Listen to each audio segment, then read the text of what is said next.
welcome back to another episode of Cheap Camping. We're actually up here in Sedona, and we're across the road of 525C, which is the Forest Road.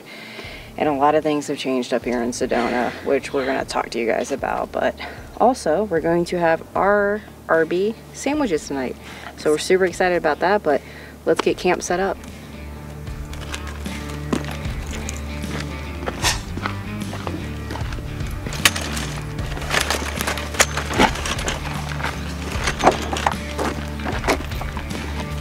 Settle down.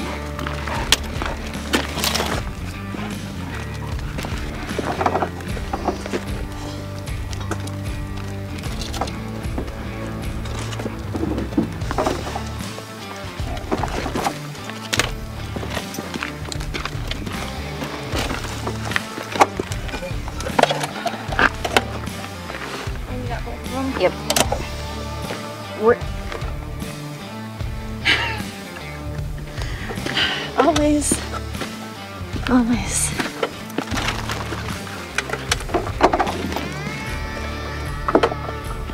like right next to me, bro. Oh. Right next to me.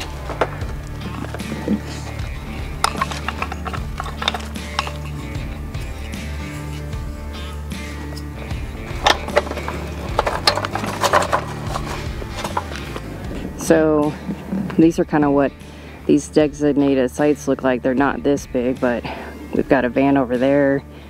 We've got some people tent camping there, which is one of those things that this is what happens when they close down all the dispersed camping in Sedona, because people were abusing it.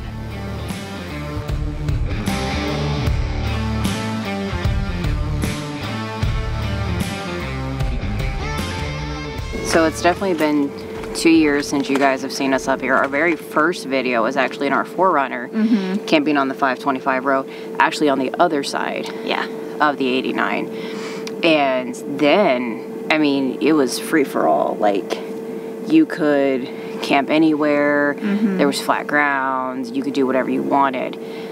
And as long as, you know, you adhered to the 14 days, cleaned up after yourself, well, that changed.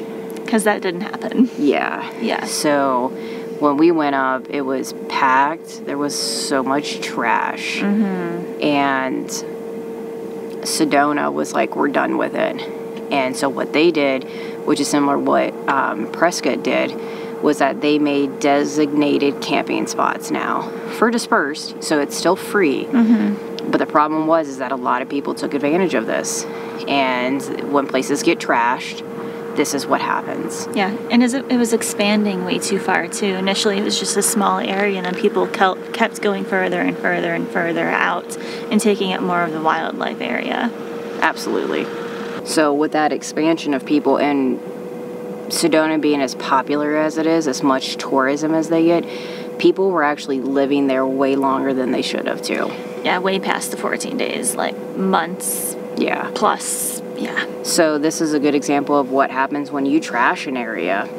And unfortunately, it's becoming, I think, more and more of a thing. Yeah, more regulated. Yeah, especially because of being out west. A lot of us have BML lands, we have public land, so we can do a lot of dispersed camping where we don't have to pay. Sometimes all you need is just the National Parks Pass, you're fine, or you just need a day pass like the Tonto one we showed you. But keep in mind, when you guys come out to these places, clean up, leave it better than you left it. Or it's going to get ruined for all of us. Unfortunately. So definitely keep that in mind. Now you're in these really tight areas, kind of like what we showed you, where you're right next to someone now. And before, we were isolated from everyone. It was just us at our campsite. So we drove by one, Javelina, we showed you.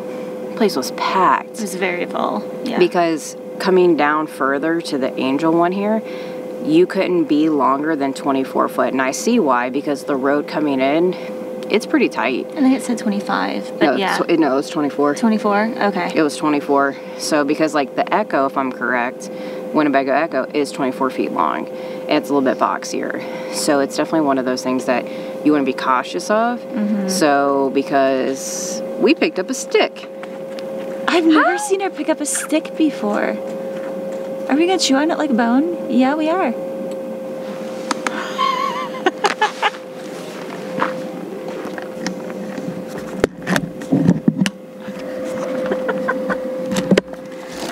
find a stick? You've never done that. See, are you 9 years old and you're just like, here's a stick. Here's your stick, Mom. That's what I want. That's what I'm gonna do. Yep, she's just gonna gnaw that up. I guess she thinks that's a bully stick. She gets a special treat tonight in her food, so we're excited to do that. But don't eat wood. Just a reminder, when you're dispersed camping, like I said, leave it better than you found it, or more of this is going to happen. And it's unfortunate because Sedona is very beautiful and it is very nice to get isolated, but now you can't come close to it. The closest you can come is either Flagstaff or Prescott, maybe some of Cottonwood, but even then, a lot of it now is like designated dispersed camping where you can only camp at the sites. Yeah, those group areas. Yeah. So, and on top of that, we'll show you a map of kind of what it looks like over here, what it looks like on the 525, but we also need to check out Prescott's dispersed camping, which is also, we've known it is designated. So that's probably going to be our next shot, is to try to look at that and see what that's actually like. If it's sites, which I think it is, and it's not like a whole group designated spot. So we'll check that out, but we're cooking dinner. I can't wait to have our Arby's sandwiches, and we're going to show you how we do it, because it's kind of like an Arby's French dip sandwich. Kind of, yeah. Yeah. But we got Arby's curly fries. Get him, Chancey. Get him. Big vicious dog. Big vicious dog. Do you guys bring dog toys for your dog? Because we definitely do. Yep. And then she choros them up, but that stick that she just found, she definitely just tried to eat that whole thing, so that's going to be a no. Alright, so we're making the Arby's sandwiches. What we like to do is take the au jus powder, put it in water, and heat it up, and that's what we're going to cook the meat in. And then we'll take the top bun and dip it in there, so it's kind of like an Arby's melt, and we'll put the sauce on, and then we have Arby's fries going in the air cooker. This stuff is so good. Like, so good. Bought it at Fry's. Didn't know that was a thing. And then we have our sesame buns that we're going to use.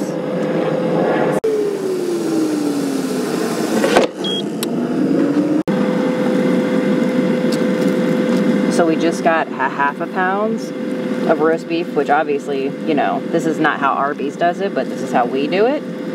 But we like this a lot better than Arby's sandwiches. So this is our favorite for sure. So we're just gonna get this meat that we got thinly sliced in here, warm it up with some of the au jus, and then we should be good to assemble our sandwiches. Alright, so this is Chancey's extra special food tonight. Her regular dry kibble with the freeze-dried bits, and then she has a frozen half of a sardine that we got for her. You wait? You wait. Okay. Of course she goes right for the sardine first. I know, she's been loving the stuff we got her. Oh, absolutely. We got her some sardines, some chicken feet, a bison stick, and we've got her some raw marrow bones too. But she's eating this outside, not in the van, because it makes it smelly. Yeah, it doesn't smell the greatest. Nope. So this is... Ooh.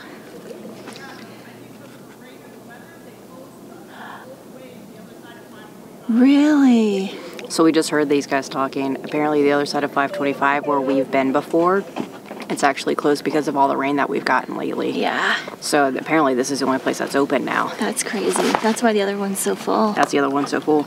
So cheers. Come on, bro. I'm hungry. Thank you. Aww.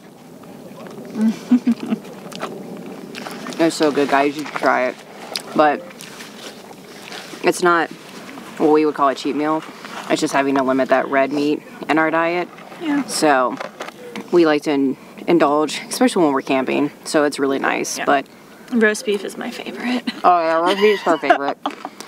So with these sandwiches too, we love to go to Fry's and get their Arby's fries. The curly fries are actually for sale. So we grab those too. I know. We can never find them though. No. It's nice when we can. We can definitely buy them when they are available, which we have been doing. I think this bag's been sitting now for about a month. Yeah, probably.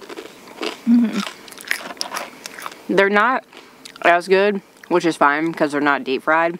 Because we air fry these. And it's just something that's really nice to have. It's a nice treat. Uh-huh. Yeah. And we didn't have Arby's too long ago, like the actual restaurant. And we actually really preferred this over that now. Yeah. I think we just prefer our cooking in general over most places out now. Yeah. We have a very selective few places we eat now. It's really funny. I'll tell you this. We've cut sodium so much in our diets, especially with cooking at home. And when we go out to eat, it's like a salt bomb. You can definitely tell the difference. Yeah. You have no idea how much sodium that you're taking, which is salt, until you cut it out like we've had to, or at least I've had to.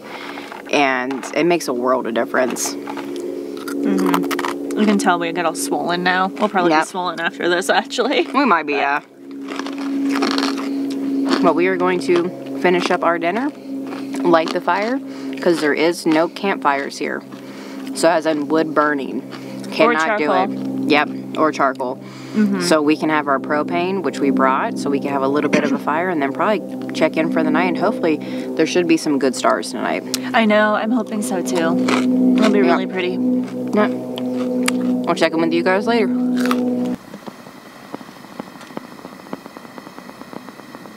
If you guys know anything about us and watching our videos, we have a lot of camp fails. We just achieved another one. Our propane is dying. Yep. So we're definitely not going to be out here as long as we thought. Yeah. And, you know, I'm okay with that at this point. So it's probably going to be an early night, which is fine. We'll probably play some games or do some reading. Yeah. But, yeah, dying. Yeah, we don't have propane. Yay. I was literally just saying, we probably have to fill this thing up soon. We've had it for a while. Yep. And boom. Yep. That's how that worked. So, I think we've had it filled for about a year now, which has lasted us pretty good.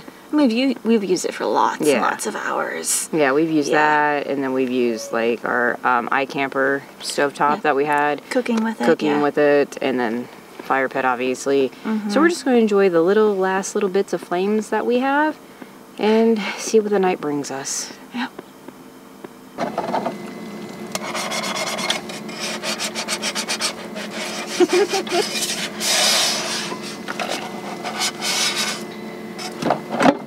Who gets to do dishes with a view? I know, it's nice, huh? Yeah. So we are going to play Uno Wilderness because our propane is dead. And it's cold outside. We decided to just hock it in the van. Yeah. So we're just going to play some Uno and see who wins what.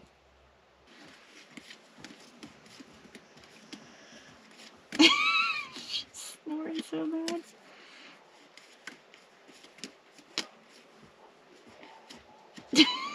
These are brand new cards. This is so fun. Sticky.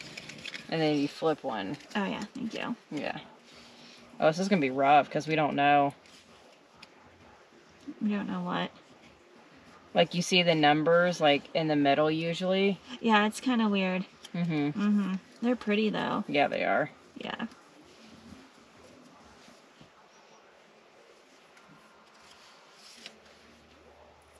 I definitely feel like this is, like, Lake Louise in Canada, for sure. That's really pretty. Yeah. Definitely reminds me of that. Alright, so you dealt, so do you want to go first? You go first. I'll go first? Okay. And a boom. And a boom. Oh. Boom. Boom. Yellow.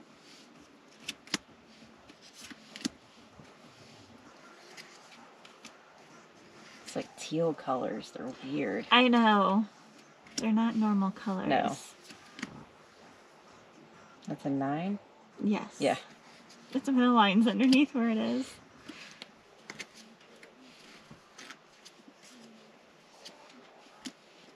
It might but I don't still know. be topographical, just different. I Who don't know? No! Uh-oh. Got done playing Uno. Played that for a little bit longer. Probably gonna read some now. Go set up the GoPro for the night lapse. Yeah. Hope you guys enjoyed our RB sandwiches. Hoping the camping series is helping with the burps. I know. Really big one earlier. Yeah, it was. So we will catch you guys on the next one.